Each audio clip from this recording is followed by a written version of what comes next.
Do you think your life is difficult? Try being born in a 14th century medieval city. Spoiler! It doesn't end well. You wake up. But wait. This isn't exactly waking up as you know it. There's no alarm clock gently ringing, no pleasant feeling of stretching between soft sheets. No, you're not prepared for this. Your eyes open slowly, stuck together by a yellowish crust that formed during the night. The first smell that invades your nostrils is a nauseating symphony of fermented urine, human feces, and something you swear must be an animal that's been dead for at least a week. Welcome to your new normal.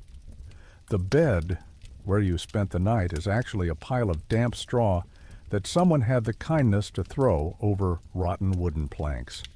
The straw is wet, not from rain. Oh, if it were only rain. The moisture comes from an enchanting mixture of accumulated sweat, urine leaking from the bucket that serves as a bathroom, and a sticky substance of origin. Better not investigate. Too much. You try to move and feel something running down your leg. Congratulations. You've just been introduced to your new roommates. Rats. Many rats. They don't pay rent, but they compensate by gnawing your clothes and occasionally nibbling your toes during the night. This was considered normal, believe it or not. The environment around you is what we would euphemistically call cozy if we were professional liars. You're in a room of approximately 2 meters by 3, and no, you didn't. Misunderstand. That's the entire house. In this glorious space live you, your parents, your siblings, those who survived the first years of life, your grandmother who's been coughing blood for months, and occasionally some relatives who showed up fleeing from some war or plague in neighboring cities. There are no windows because glass is a luxury you'll never know. There's an opening in the wall covered by a tattered cloth that theoretically should keep the cold outside. Theoretically, in practice, the icy December wind cuts through the fabric like a knife, and you can see your own breath forming little clouds of vapor in the frigid air. The lighting comes from a tallow candle, when there's tallow available, which isn't always.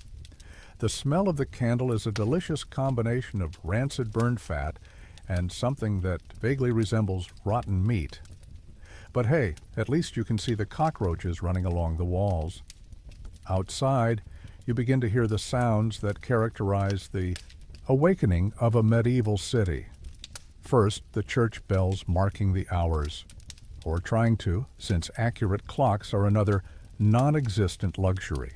Then, the enchanting sound of people emptying their chamber pots directly onto the street, throwing them out the window with a cheerful "Gardy-loo," which actually means watch out, human waste coming your way.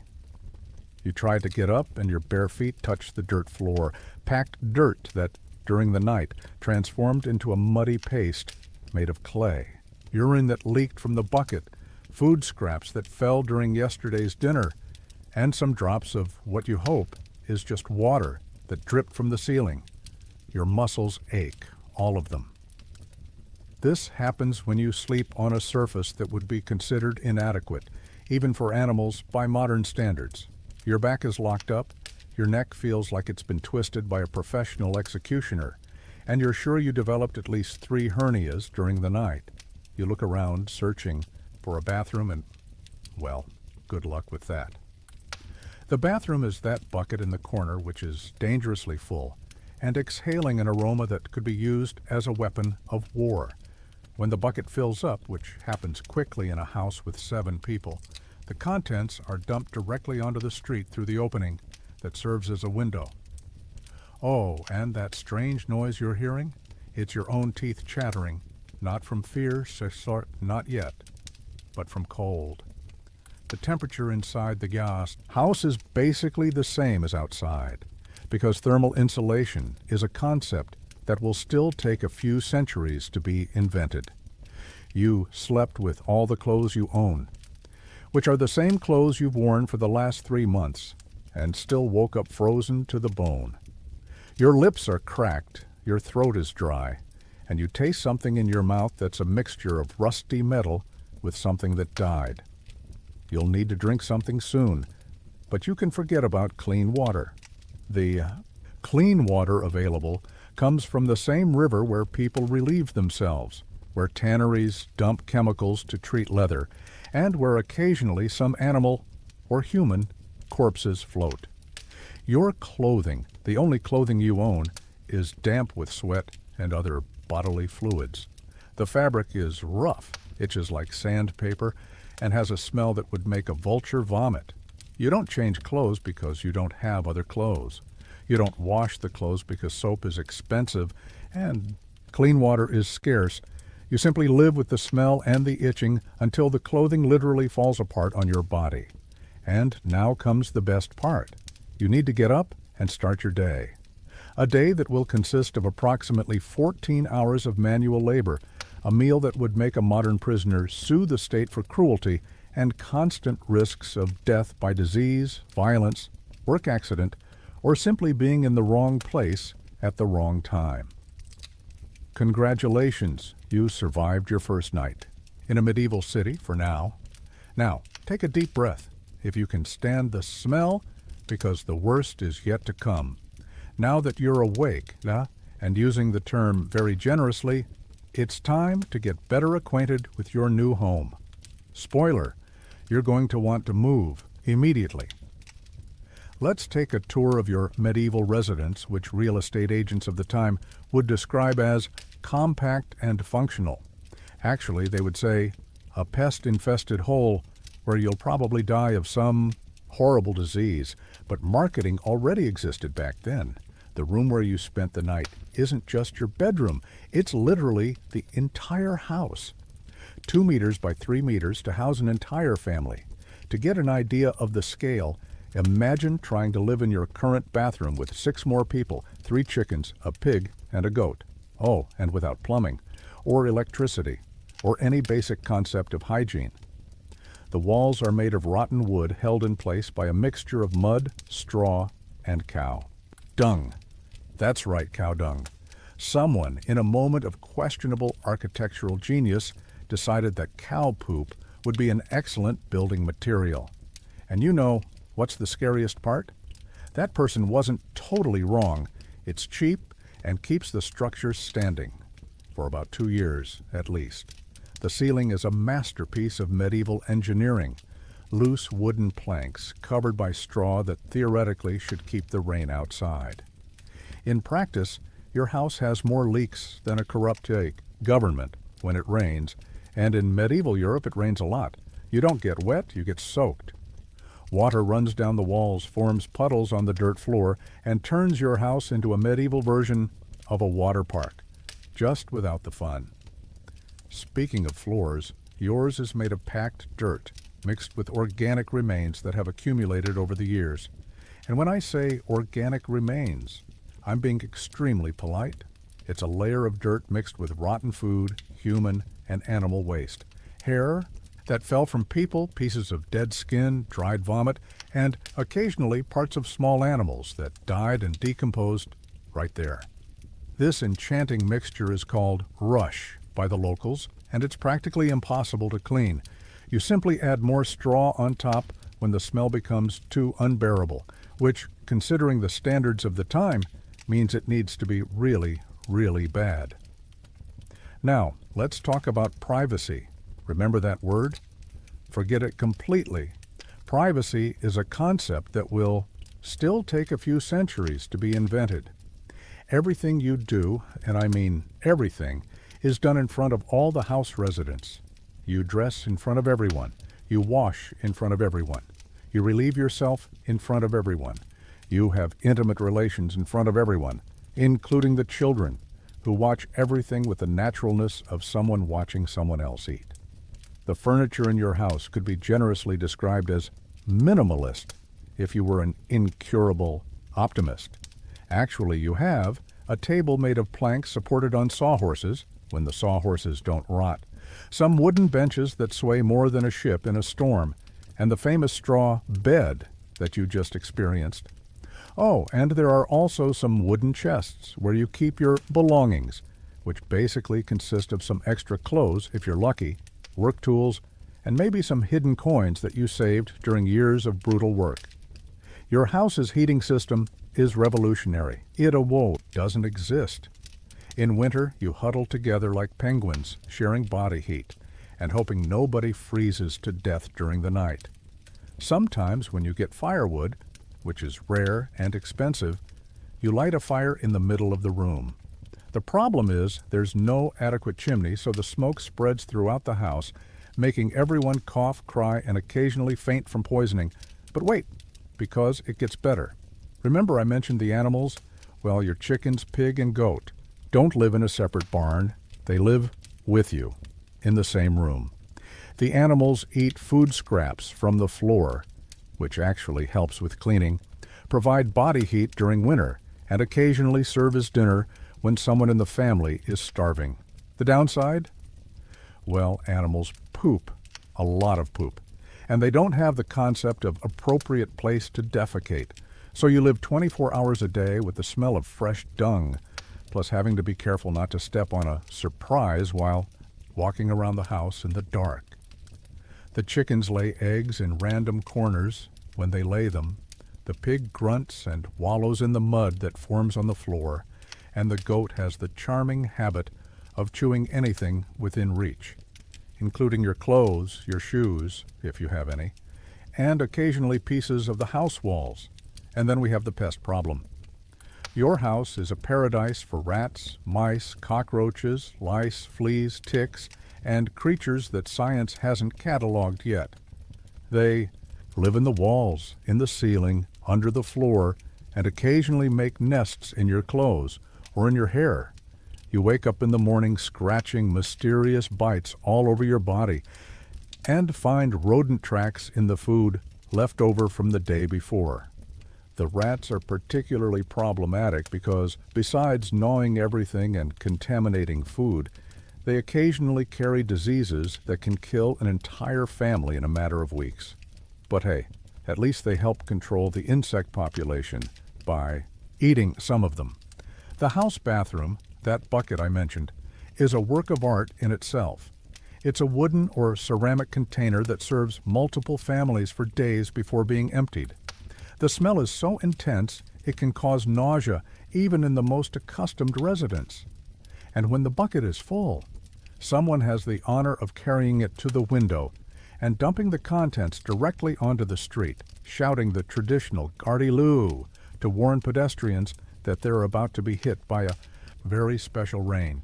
During winter, when it's too cold to leave the house, the bucket can go weeks without being emptied. Imagine the aroma. And the cherry on top? There's no ventilation system. None. All this olfactory cocktail gets trapped inside the house, concentrating until it reaches levels that could be considered chemical weapons by modern standards. Welcome to your sweet medieval home, where every breath is an adventure and every night you survive is a small miracle. You're not prepared for this. Now that you've familiarized yourself with the luxury accommodations of your medieval residence, it's time for breakfast. And when I say breakfast, obviously I'm not talking about coffee. That diabolic beverage will still take a few centuries to reach Europe. I'm talking about the first meal of the day, which will make you question your life choices and possibly consider voluntary fasting as a more attractive option. You drag yourself to the kitchen of the house, which is basically a corner of the same room where there's an improvised fireplace made of stacked stones. The concept of a separate kitchen is as alien as the idea of human rights. Everything happens in the same space: sleeping, eating, defecating, raising animals, and occasionally dying. The first thing you notice is the smoke. Lots of smoke. The fireplace doesn't have an adequate chimney, so all the smoke from the burning wood gets trapped inside the house, creating a dense fog that makes your eyes water and your throat burn. Breathing becomes an endurance exercise, and you quickly develop that characteristic cough that all medievals have, a deep, hoarse cough that produces questionably colored phlegm. Your mother, or the woman designated as responsible for cooking, is hunched over an iron pot that has seen better days. The pot is covered by a layer of rancid fat, accumulated over months, because washing kitchen utensils properly is almost impossible when you only have contaminated water and no decent soap. The breakfast consists of, first we have bread, medieval bread, a unique sensory experience. It's not that golden crispy little bread you know. It's a dense, dark mass made from flour that had the kindness to include some extra ingredients like stone fragments from the mill, insects ground together with the grain, and occasionally some interesting fungus that decided to be part of the recipe. The bread has the texture of brick and tastes like moldy earth. When you bite, small pieces of sand and twigs make your teeth grind in a way that makes you question if it's worth chewing. And those green spots? No, it's not seasoning. It's mold. Lots of mold. But hey, at least it has fiber. To accompany the delicious bread, you have beer. But wait, you think? Beer for breakfast? Well, my dear time traveler, beer is the safest beverage available. The local water is a bacteriological cocktail that can kill you faster than a sword. So everyone, including children, drinks beer all day long. But don't get too excited. It's not that cold, refreshing beer from commercials. It's a watery, warm beverage of dubious color that tastes like fermented bread mixed with sewer water. The alcohol content is low enough not to get you drunk, but high enough to kill some of the bacteria trying to use your stomach as a battlefield. Sometimes, when the family is going through a period of relative prosperity, there's porridge. Porridge made from oats that spent a few months stored in questionable conditions, resulting in a gray paste that has the consistency of glue and the flavor of wet cardboard. The porridge comes with some surprise ingredients: insect larvae that were living in the oats, pieces of straw, and an interesting variety of microorganisms that make the porridge ferment while you eat. The food preparation is a spectacle in itself. There's no concept of food hygiene. The hands that prepare your food just finished cleaning the waste bucket, feeding the pigs, and possibly helping with the birth of some animal. There is no water to wash hands properly, and soap is a luxury you'll never know. The kitchen utensils are washed with the same water where you bathe when you bathe, which is rarely. A basin of water served to wash dishes yesterday, the day before, and probably last week. The water has a brownish color and a smell that suggests several forms of microscopic life decided to establish prosperous colonies there. The pot where your food is being prepared hasn't been properly cleaned since it was bought. The rancid fat from dozens of previous meals adds a characteristic flavor to everything cooked there. It's like a natural seasoning if you consider oxidized oil, decomposed food scraps, and various bacteria as seasonings. During preparation, you observe flies landing on the food, many flies. They're not just ignored, they're practically accepted ingredients. After all, extra protein never hurt anyone, right?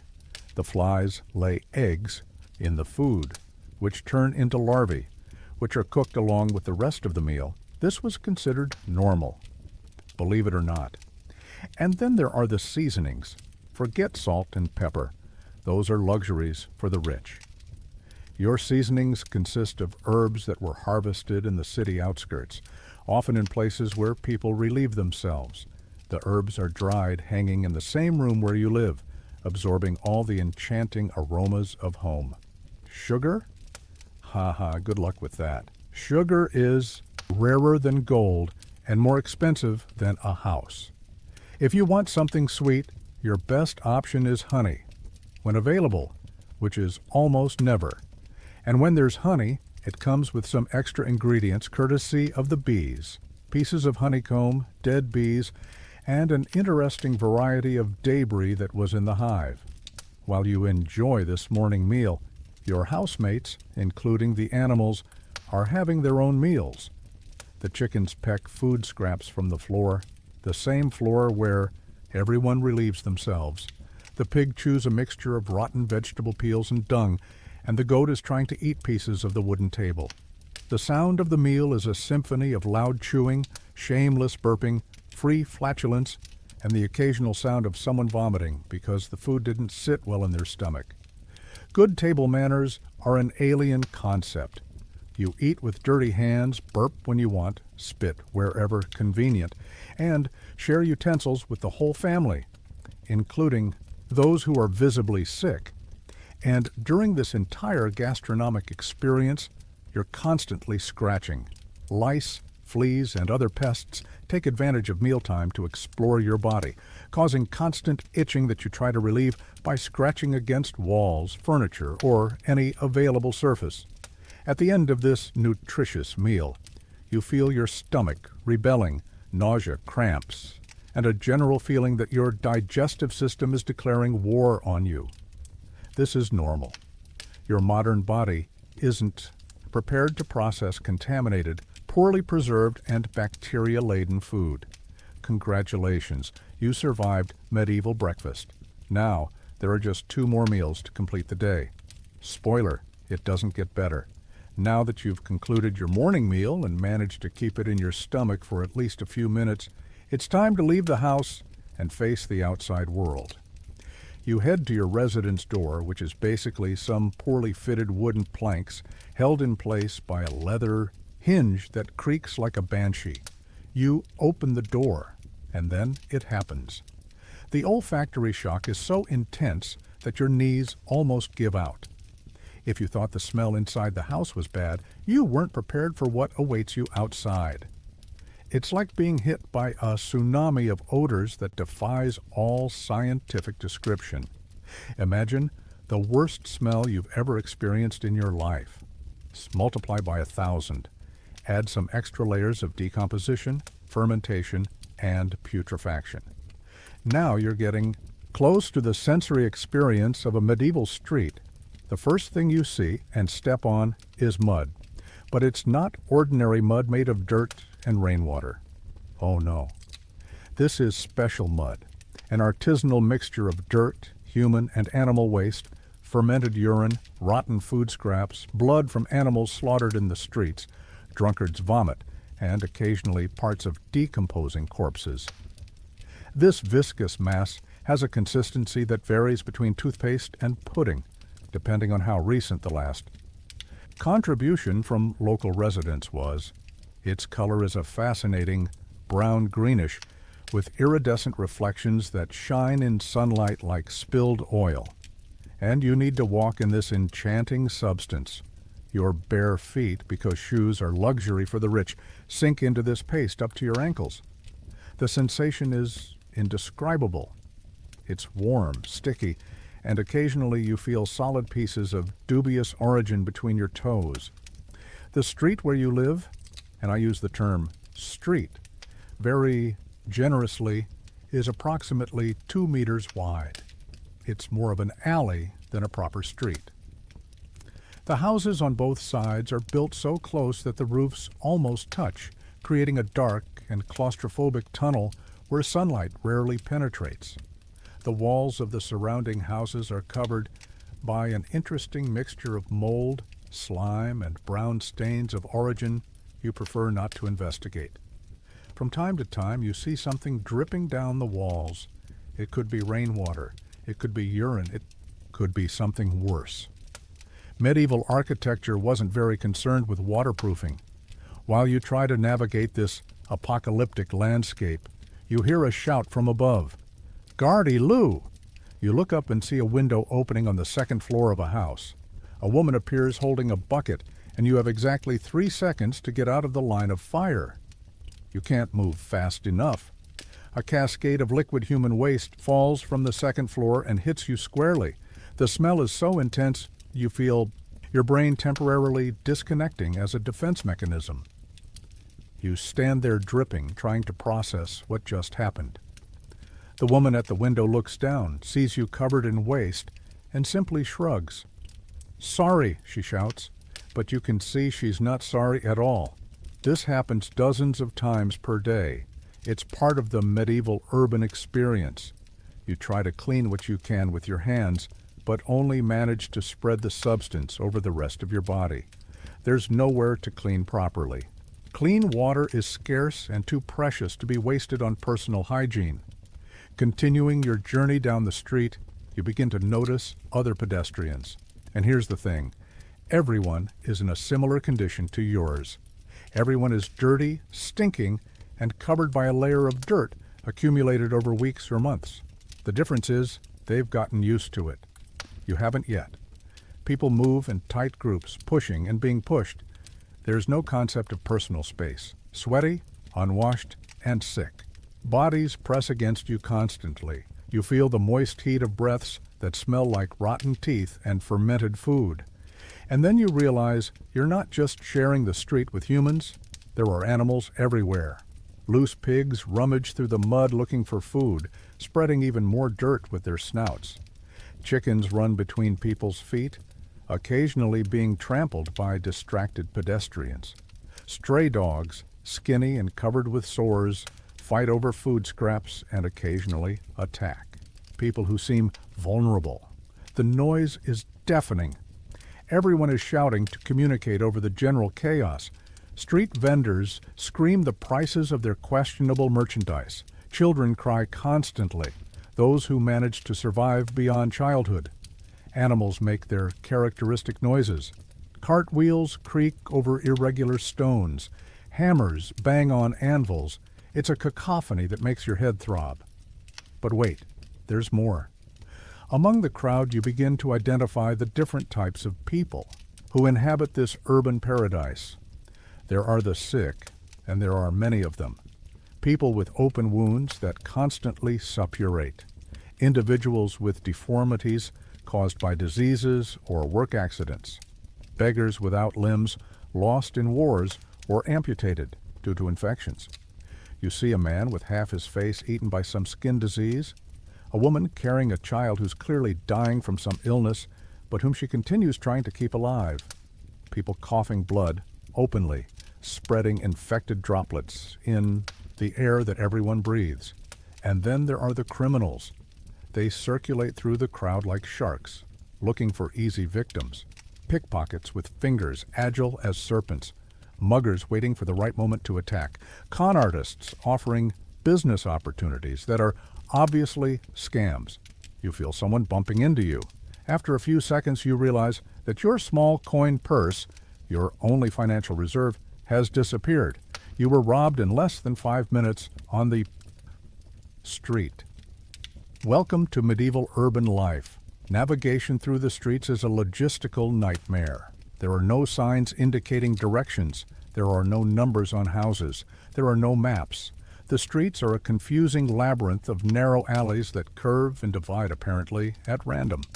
You can easily get lost 2 blocks from your house and take hours to find your way back. And about lighting during the day? Well, the houses are built so close and so high that they block most of the sunlight.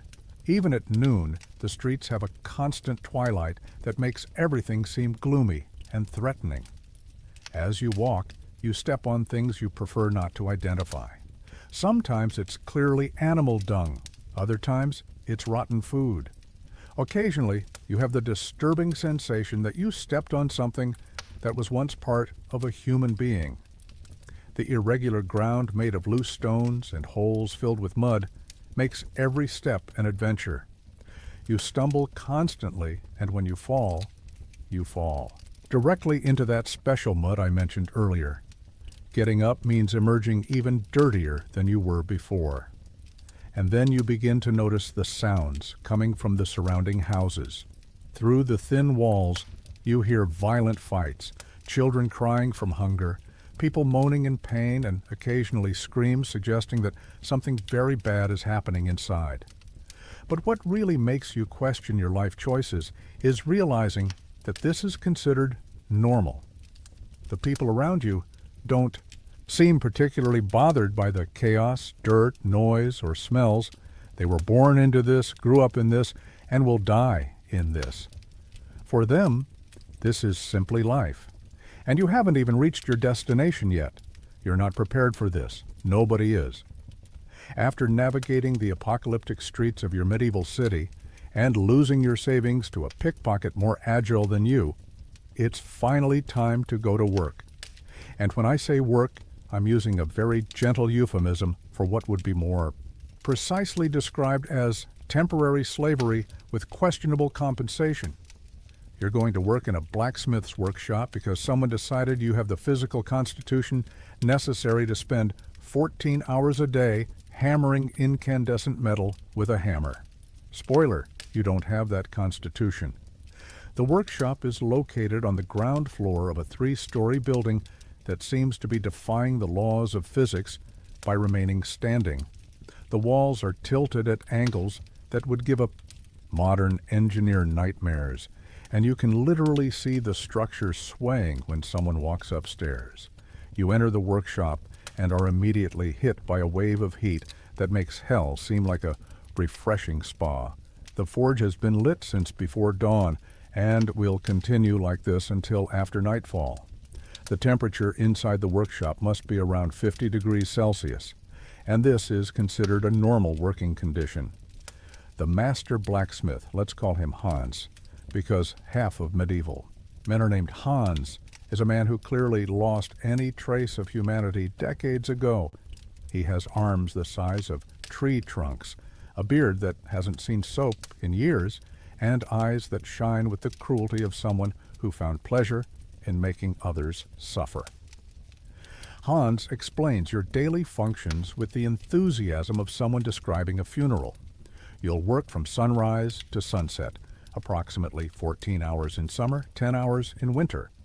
There are no scheduled rest breaks. There's no lunch hour. You eat when Hans decides you can eat, and this usually happens when he's too busy to notice you stopped working. Your salary? A cruel joke. You receive the equivalent of what a modern worker would earn in half a day, but you have to work 6 days a week to get that. And that's when Hans decides to pay, which doesn't always happen. If he's in a bad mood, or if he decided you didn't work hard enough, there's simply no payment that week. Your first job is to keep the forge lit. This means constantly adding coal, adjusting the manual ventilation, which is you blowing through a primitive bellows, and ensuring the temperature remains high enough to melt metal. The coal produces toxic smoke that makes your lungs burn and your eyes water constantly.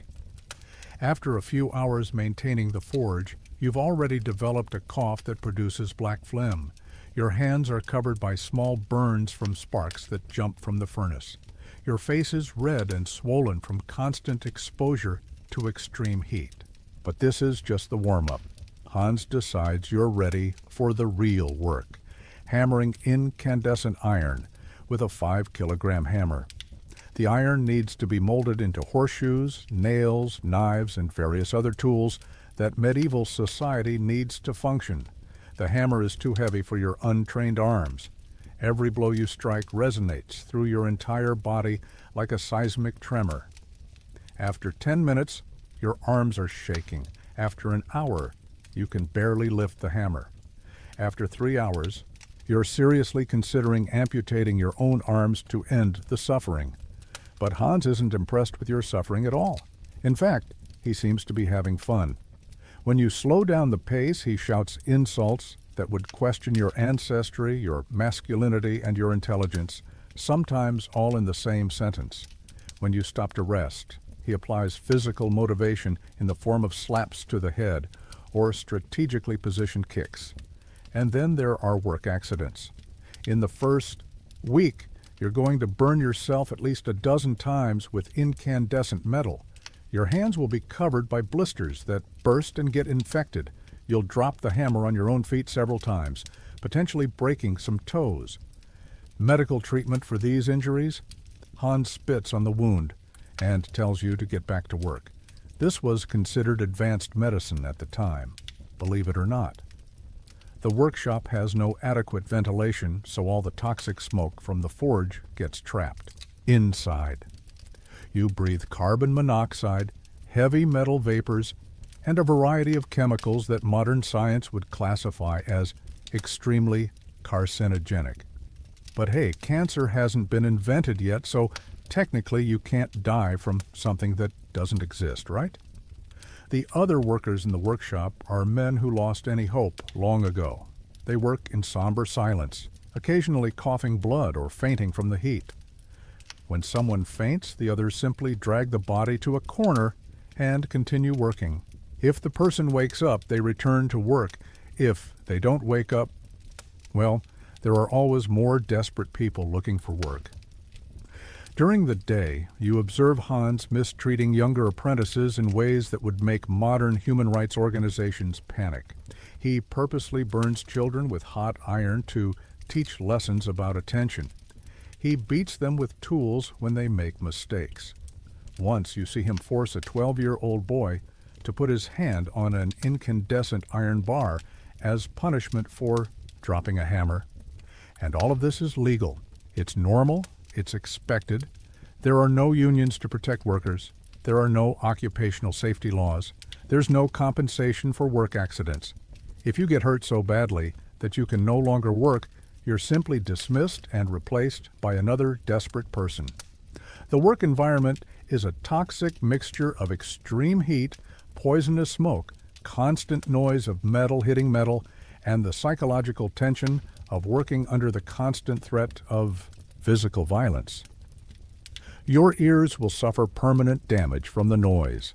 Your lungs will develop respiratory problems that will last the rest of your life, which will probably be short. And food at work? It doesn't exist. You work 14 hours straight with an empty stomach until you're so weak you can barely stand. When you finally get to eat something, it's always while working, so you eat with hands dirty from soot, metal, and various chemicals. The water you drink during work comes from the same contaminated well everyone uses. It's warm, tastes like metal, and occasionally you find dead insects floating in it, but it's this or die of dehydration. So you swallow and hope not to develop dysentery. Throughout the day, you're constantly sweating because of the extreme heat. Your clothes become soaked with sweat, which mixes with soot and forms a black paste that sticks to your skin. At the end of the day, you're covered by a layer of dirt that's practically impossible to remove. And the worst of all, this isn't temporary. It's not a summer job to save money for college. This is your life now. You're going to do this 6 days a week, 50 weeks a year, until you die, which will probably happen much sooner than you'd like, considering the working conditions. Some of the older workers in the workshop have stories to tell, like that guy who lost 3 fingers in a press, or that other one who went blind in one eye when molten metal splashed on his face, or that time an apprentice fell into the forge and, well, better not go into details. At the end of your first workday, you can barely move. Every muscle in your body is screaming in pain. Your hands are covered with blisters and burns. You've developed a persistent cough that produces black phlegm. Your ears are ringing from the constant noise. And Hans looks at you with disdain and says, "Tomorrow you're going to work faster. Good luck with that." After 6 hours of slave labor disguised as employment, Hans finally decides you deserve a break to eat. Not because he cares about your well-being. That's a concept as alien as space travel. But because workers who faint from hunger are less productive than workers who are just slowly dying. You leave the workshop staggering like a drunk, your muscles trembling from exhaustion, and your ears ringing from the constant noise of metal hitting metal. The fresh air of the street, which is still loaded with waste and decomposition, seems like paradise compared to the toxic atmosphere of the forge. It's time for medieval lunch, a culinary experience that will make you question whether it's worth continuing to live.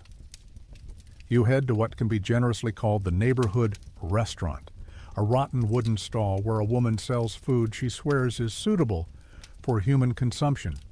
The vendor is approximately 40 years old but looks 70, with rotten teeth, graying hair, and mysterious stains on clothes she's worn for months without washing. The day's menu consists of roasted meat of dubious origin. It could be pork, it could be goat, it could be dog, it could be something you prefer not to know. The meat is a fascinating brown grayish color and has a smell that reminds you of something that died several weeks ago and was left in the sun to ferment.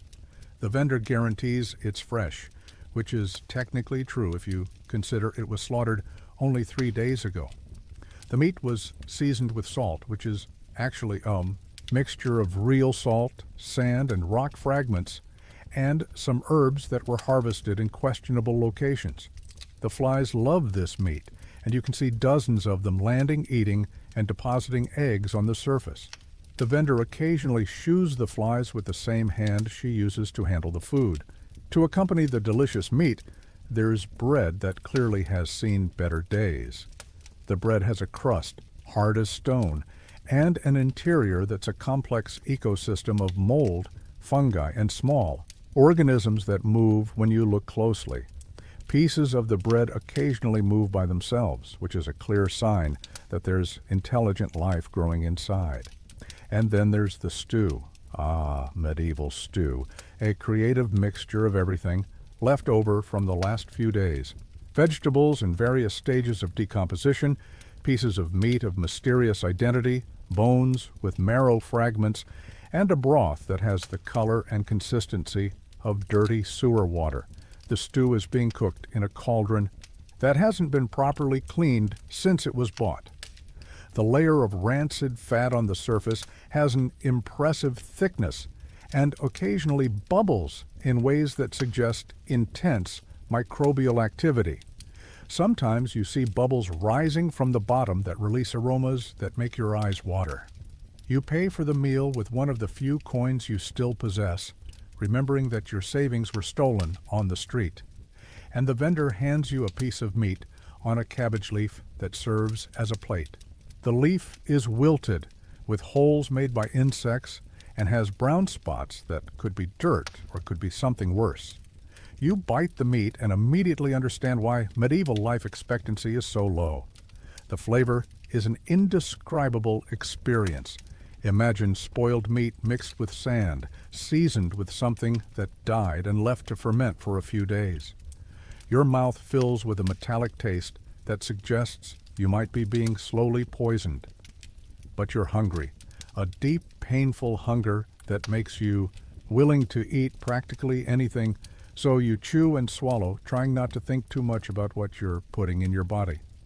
In the middle of the meal, you feel something moving in your mouth. You discreetly spit and see a fat white larva writhing in your palm. Extra protein, you try to convince yourself while your stomach rebels against this logic. And then the symptoms begin.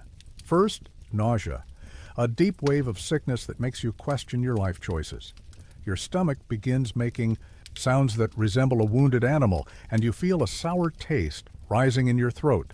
Next, cramps. Sharp, penetrating pains that radiate throughout your abdomen, as if something were trying to cut its way out of your body with a dull knife. You double over in pain, trying to find a position that relieves the suffering. And then comes the diarrhea. Oh, medieval diarrhea, an experience that redefines your understanding of human suffering. It's sudden, violent, and absolutely uncontrollable.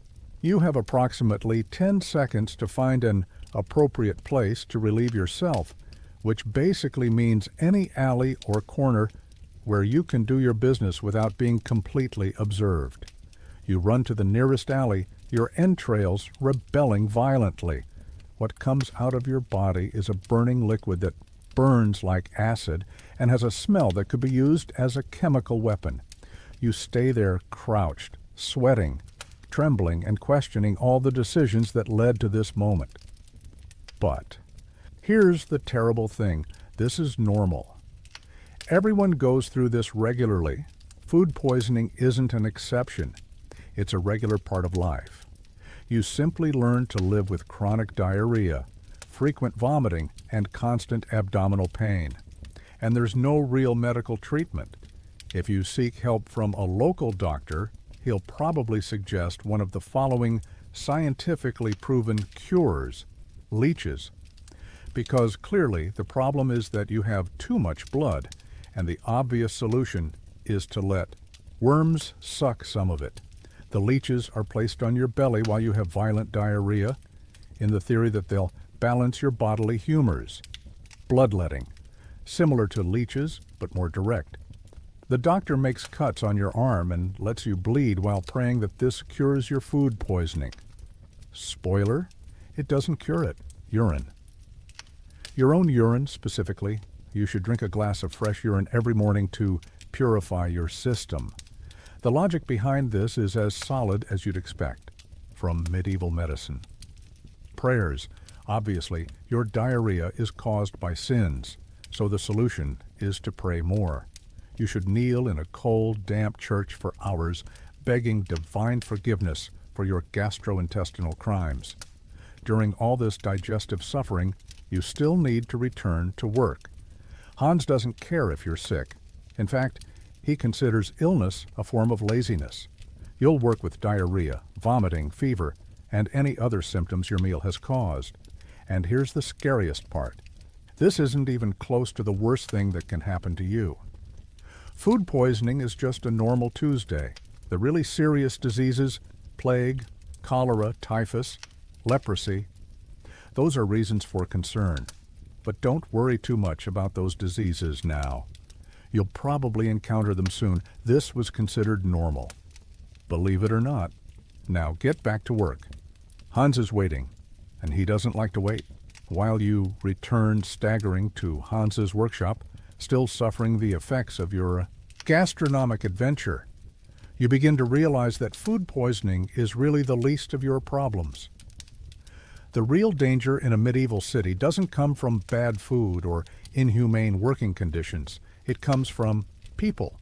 Specifically, it comes from the fact that you're at the absolute base of the medieval social pyramid, where human rights is a concept as alien as internet or democracy. You are property, technically free, but practically enslaved, and any person with more power than you, which is basically everyone, can do whatever they want with your life. Let's start with the social hierarchy because it's important to understand exactly how screwed you are. At the top, there's the king, whom you'll never see, but who theoretically owns everything, including you. Below him, there are the nobles, who own land and have the divine right to treat people like you as talking pack animals. Then come the knights, who are basically legitimized mercenaries with a license to kill. Next, there are the wealthy merchants who bought their way out of misery. Then there are qualified artisans like Hans, who at least have a useful profession. Below them, there are common workers like you. And at the absolute bottom of the social pyramid, there are serfs and slaves, who are technically legal property of other people. The difference between you and a slave? You have the theoretical freedom to starve to death anywhere you want. Now, while you walk down the street, trying to ignore the abdominal cramps, you encounter your first representative of local authority, a city guard. He's a big, dirty man with a rusty sword and an attitude that suggests he found his purpose in life intimidating people weaker than him. The guard stops you on the street and demands to see your identification papers. Of course, identification papers don't exist in the 14th century, but that doesn't stop authorities from inventing reasons to extort people. When you explain you don't have papers, because papers don't exist, he decides this is obviously a crime. Vagrancy, he announces, with the satisfaction of someone who just solved a complex crime. The punishment is 5 days in the pillory. The pillory is a wooden structure in the city center where criminals are imprisoned for public humiliation. But humiliation is a very gentle euphemism. Actually, people in the pillory are stoned, spat on, punched, kicked, and occasionally killed by crowds of bored citizens who found a socially acceptable way to vent their repressed violence. You try to explain that you're on your way to work, but the guard isn't interested in logic or justice. He's interested in bribes. Maybe we can reach an agreement, he suggests, extending his hand to receive coins you don't have because you were robbed on the street a few hours ago. When you explain you don't have money, the guard becomes genuinely irritated. How dare you exist without money to bribe him? What kind of irresponsible citizen are you? Fortunately for you, Hans appears at this moment. Not because he cares about you, but because you still owe some hours of slave labor and he doesn't want to lose his property. Hans hands some coins to the guard, which will be deducted from your salary, obviously, and you're forgiven for your crime of existing while poor. But this interaction teaches you a valuable lesson about medieval life. The law exists to protect the rich and oppress the poor. There's no concept of due process, no. Lawyers, no right to appeal.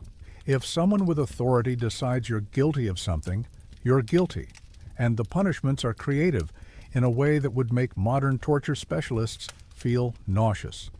For example, if you're accused of stealing food, which is a very common crime when people are literally starving to death, you might be punished by having your right hand amputated.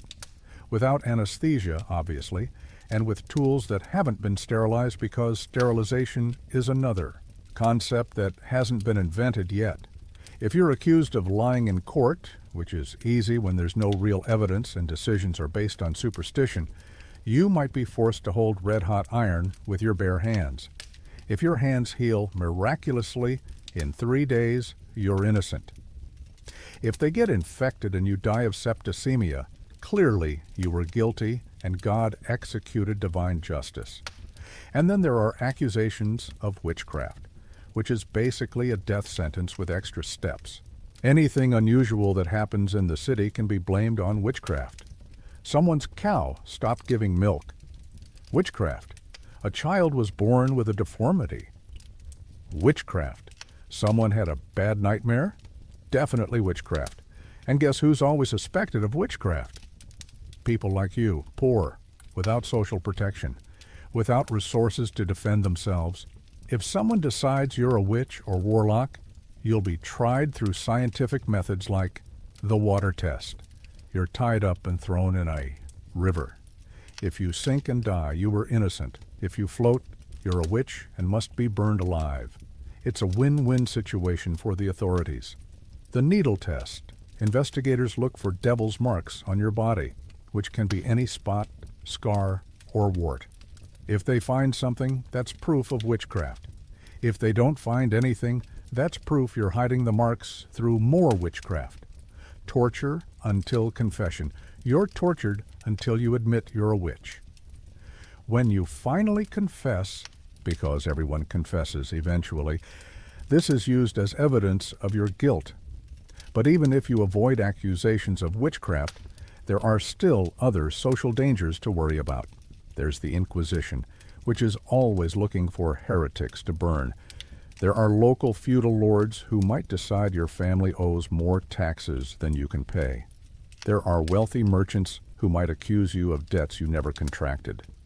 And then there are religious tensions. If you were born into a family of the wrong religion, which can be any religion that isn't the one favored by the local ruler this week, you might be expelled from the city, have your properties confiscated, or simply be killed by an enthusiastic mob. Casual violence is so common, it's practically invisible. People are beaten in the streets for minor offenses. Women are raped without legal consequences for the aggressors. Children are sold as slaves to pay family debts. Entire families are massacred because of property disputes. And through all of this, you need to keep working, paying taxes, and pretending this is a civilized society, because complaining about injustice is considered sedition, which is punishable by death. The terrible truth is that your life is worth less than a horse's. Horses are expensive to replace. You? There are dozens of desperate people waiting to take your place if you die. You're not prepared for this. And honestly, nobody should be. Now get back to work before Hans decides you need more motivation. After another 8 hours of physical torture disguised as work, during which you managed to burn yourself 3 more times, drop the hammer on your own feet twice, and develop a new variety of cough that produces blood-tinged phlegm. Hans finally decides you can stop for today. Come back tomorrow before dawn, he growls, as if being here were the greatest privilege of your life. And work faster. You're costing me money. You leave the workshop staggering like a war. survivor, which technically you are. Your muscles are beyond sore. They've entered a state of permanent agony that makes you question whether it's worth continuing to exist. Your hands are covered with burst blisters that got infected during the day, creating small pools of pus that leak through your fingers. But now comes the best part of your medieval day, the journey home at night. If you thought the streets were dangerous during the day, you weren't prepared for the festival of horrors that is a medieval city after sunset. First, there's the lighting issue. Remember electricity? Forget it. Public lighting? Not even in the wildest dreams of medieval urban planners. The only light available comes from the moon, when there's a moon and when it's not cloudy, and occasionally from some smoking torches that wealthier merchants keep in front of their shops. The result is that 90% of the city is in almost complete darkness. You navigate the narrow, labyrinthine streets, basically in the dark, stumbling over invisible obstacles, stepping on substances you prefer not to identify, and occasionally bumping into other people who are as lost as you are. And here's an interesting thing about total darkness. It doesn't just hide obstacles, it hides people. People who don't want to be seen. People who do horrible things when they think nobody's watching. You're walking through a narrow alley, trying to remember if this is where you should turn left or right to get home, when you hear footsteps behind you. Not normal footsteps of someone trying to get home. Stealthy, deliberate footsteps of someone trying not to be heard. You stop and listen. The footsteps stop too. You continue walking.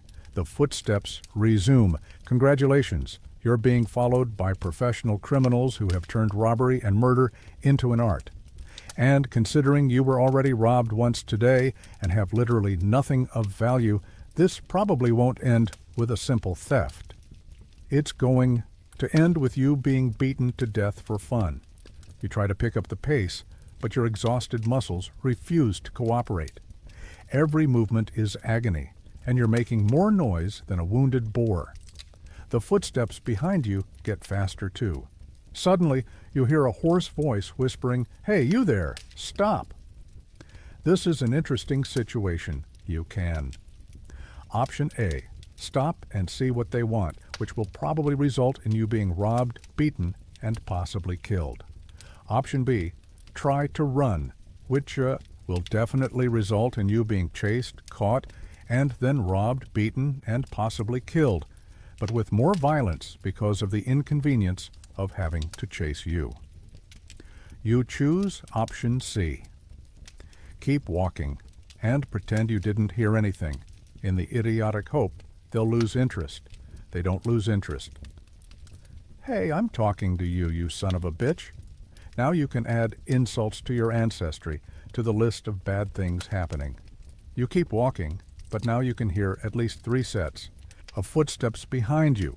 The situation is escalating rapidly. Suddenly, something hits your back, not hard enough to knock you down, but hard enough to make you stumble. A stone. They're throwing stones at you like you're a stray dog. "Last chance," shouts a different voice. "Stop now, or we're going to make you stop." At this point, you make a decision that might be the worst of your life. You decide to run. Your exhausted muscles protest violently, but the fear of dying beaten provides surprisingly effective motivation. You run through the dark alley, stumbling in holes, slipping on contaminated mud, and occasionally colliding with invisible walls. Behind you, you can hear your pursuers shouting instructions to each other. "You go left. I'll cut him off in front. If he reaches the main street, we lose him."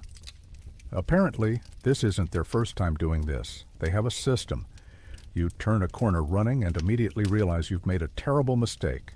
You've entered a dead-end alley. In front of you is a 3-meter-high stone wall. Behind you, you can hear the footsteps approaching. You're trapped. 3 men appear at the alley entrance, dark silhouettes against the little light coming from the street. They're not in a hurry now. They know you have nowhere to go. "Well, well," says a voice that sounds like gravel being chewed. "Look what we caught. A worker. And workers always have money." You try to explain you don't have money because you were robbed earlier, but they're not interested in your explanations. One of them, a big man with an axe, approaches slowly. "Everyone has something of value," he says, examining you like a butcher examines a carcass. "Maybe you don't have coins, but you have teeth. Gold teeth are worth money. You don't have gold teeth. You barely have normal teeth, considering your medieval diet, but you decide not to correct them on this point. And if you don't have gold teeth," continues the man with the axe, "you can always work for us. We have special jobs for people like you." You don't want to know what kind of special jobs medieval criminals offer, but you suspect they involve activities you'd prefer to avoid. At this moment, you hear something that saves your life: church bells ringing the night hours. Not because the bells scare the criminals, but because along with the bells comes the sound of heavy footsteps and authoritative voices, night guards making their rounds. The three men hear the guards approaching and make a quick decision.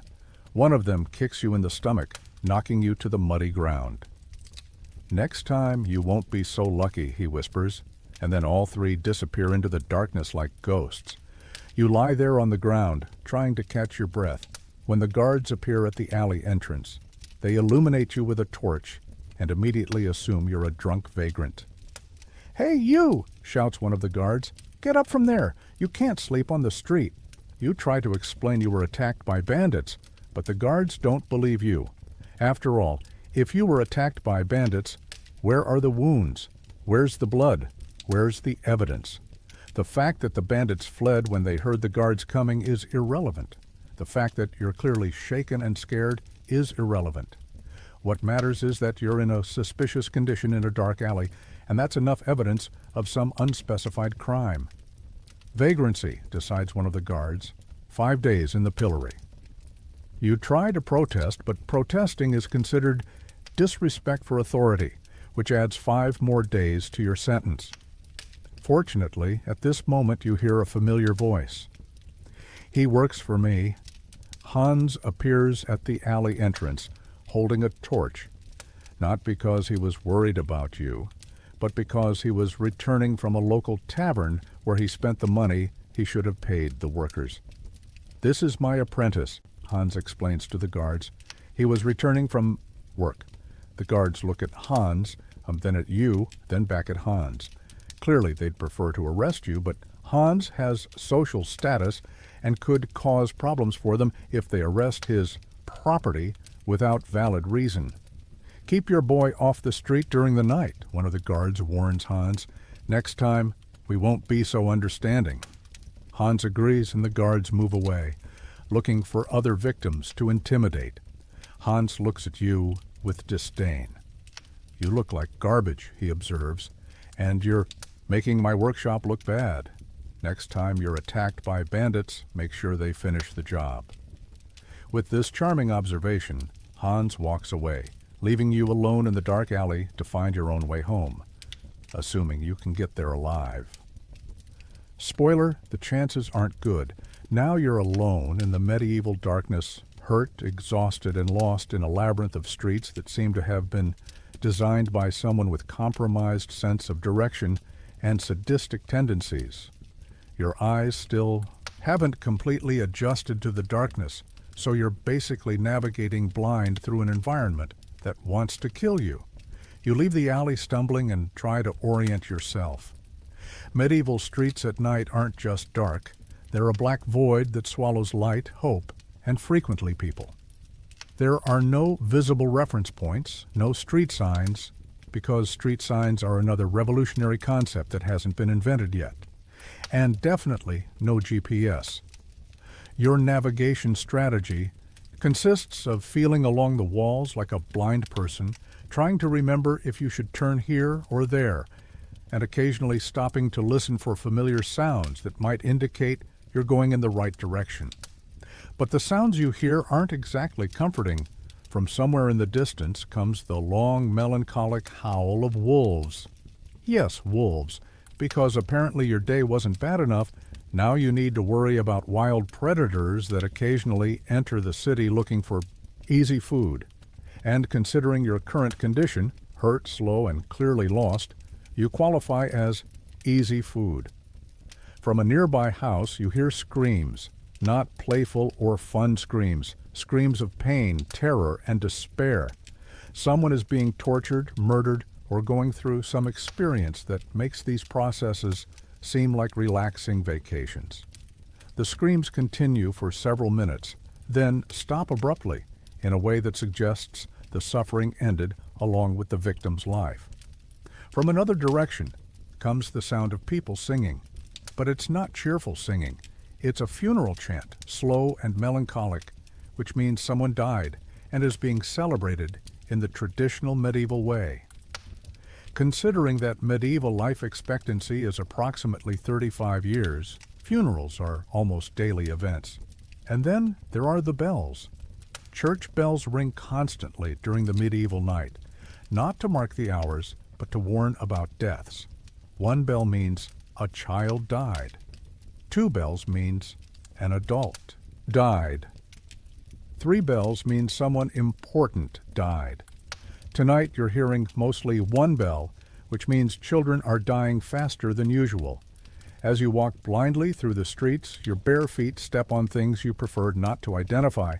Sometimes it's clearly contaminated mud.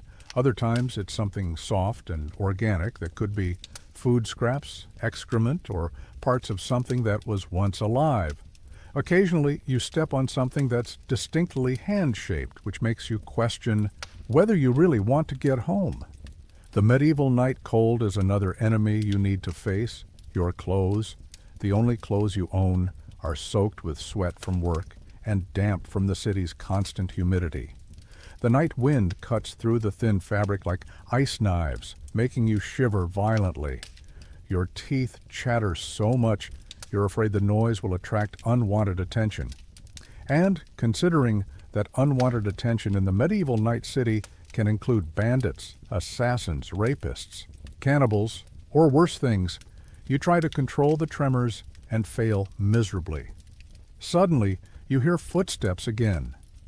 Not the stealthy footsteps of the earlier bandits. These are heavy, dragging footsteps, as if someone were hurt or dead. You stop and listen. The footsteps stop too. You resume walking. The footsteps resume, always maintaining the same distance behind you.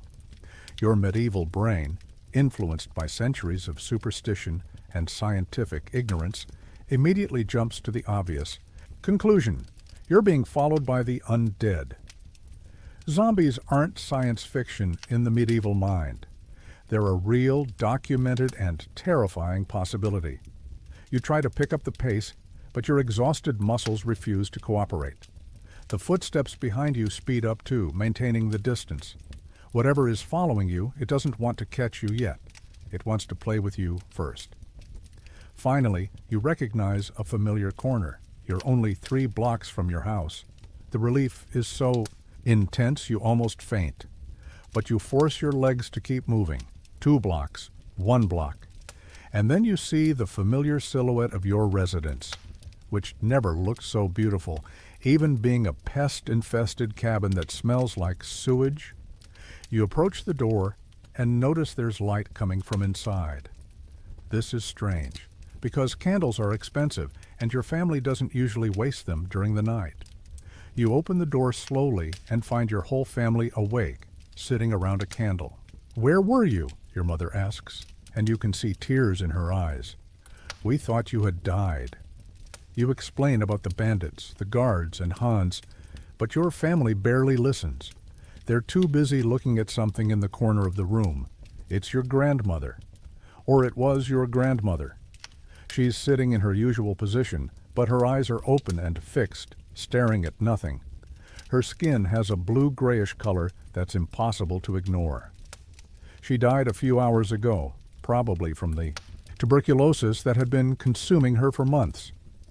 "We can't bury her until tomorrow," your father explains. "The cemetery is closed during the night, and we don't have money to pay a priest to come here." So you're going to spend the night in the same room as a decomposing corpse. This was considered normal, believe it or not. You sit in your place on the rotten straw and try to process the day that just ended. You were robbed, almost arrested twice, poisoned by contaminated food, attacked. by bandits, almost arrested again, and now you're sharing space with your dead grandmother. And tomorrow you're going to wake up and do it all again. While you try to sleep, which is impossible, with the smell of decomposition beginning to spread through the room, you hear those dragging footsteps outside again.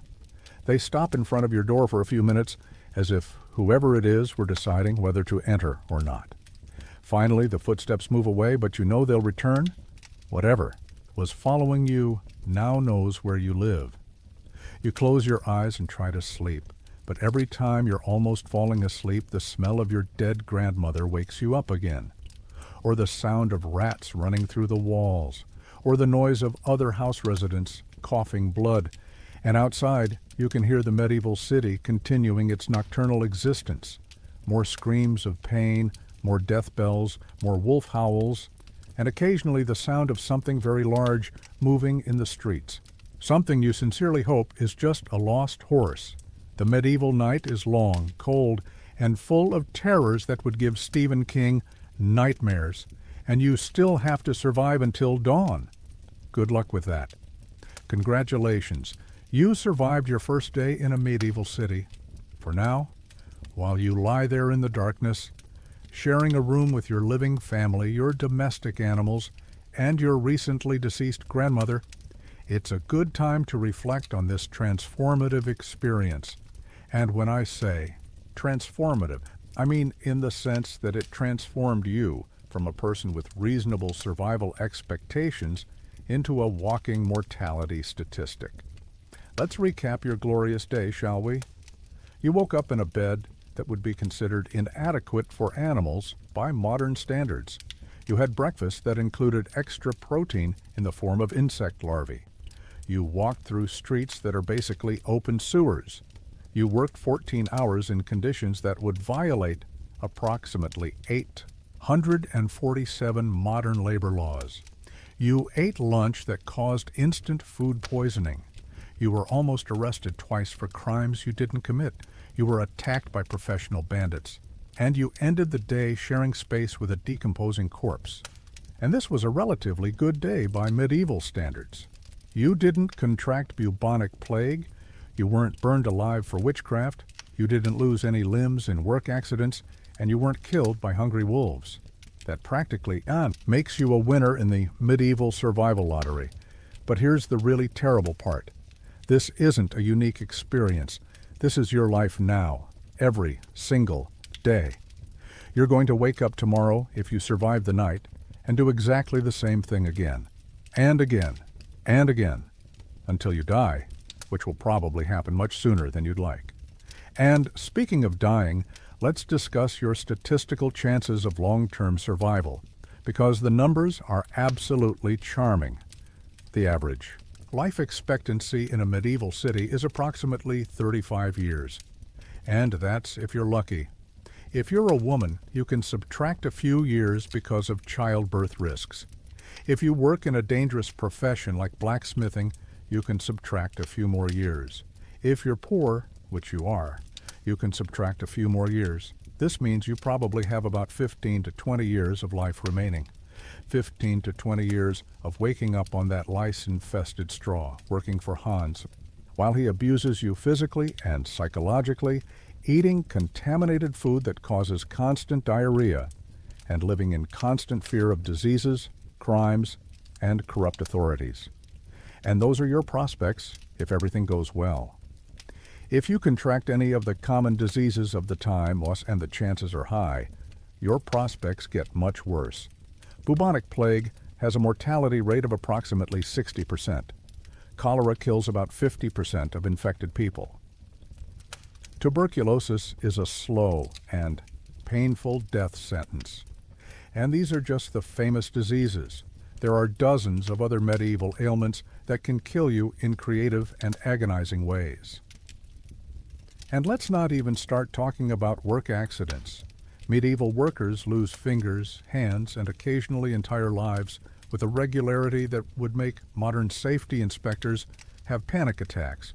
Forges explode, tools break and send metal fragments flying, unstable structures collapse. And when this happens, there's no compensation. no adequate medical treatment, and definitely no disability retirement. But perhaps the most depressing part of medieval life is the complete lack of hope for improvement. There's no social mobility. If you were born poor, you'll die poor.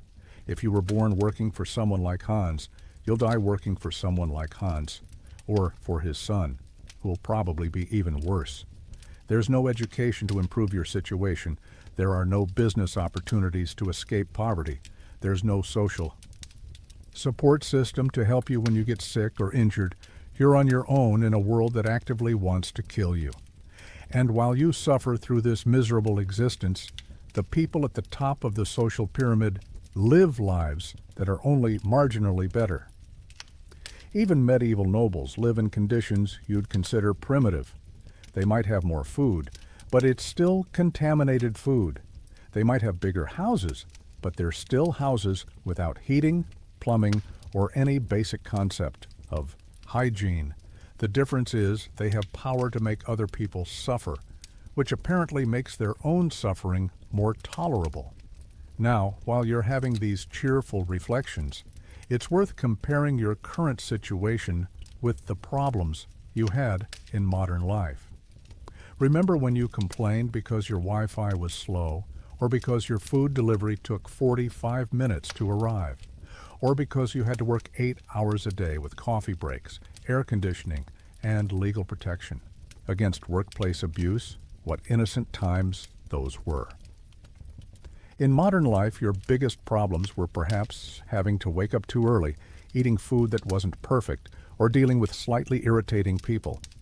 In medieval life, your problems are not dying from food poisoning, not being murdered by bandits, and not being falsely accused of witchcraft and burned alive. Perspective is an interesting thing, isn't it? And then there's the technology question. In modern life, you had instant access to all human information through a device that fit in your pocket. You could communicate with people on the other side of the world, travel hundreds of kilometers in a few hours, and treat diseases that were automatically fatal in medieval times. In medieval life, the most advanced technology available is a poorly built water wheel that works when it's not broken. Medicine, urine, and leeches. Transportation, your feet. Communication, yelling really loud and hoping someone hears. Entertainment, watching public executions. And yet, modern people spend considerable time complaining about how difficult their lives are because the bank app is down or because Netflix doesn't have anything interesting to watch. The truth is, you live in the most prosperous, safe, and comfortable era in human history. You have access to luxuries that medieval kings couldn't imagine. You have rights that people like you could only dream of. You have opportunities that were literally impossible before the modern era. And you probably don't appreciate any of these things because you never experienced the alternative. Well, now you have experienced it.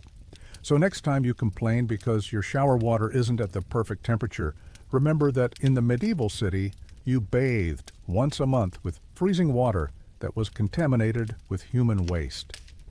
Next time you complain because your job is stressful, remember Hans and his motivational methods that included physical violence and death threats.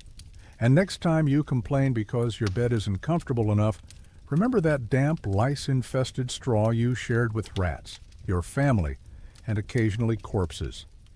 Your modern life isn't perfect, but it's infinitely better than anything people like you could expect throughout most of human history. Now go sleep in your soft, clean, pest-free bed, in your heated room, in your house with functioning plumbing, and thank the universe that you were born now and not then. Congratulations, you survived the Middle Ages. For now,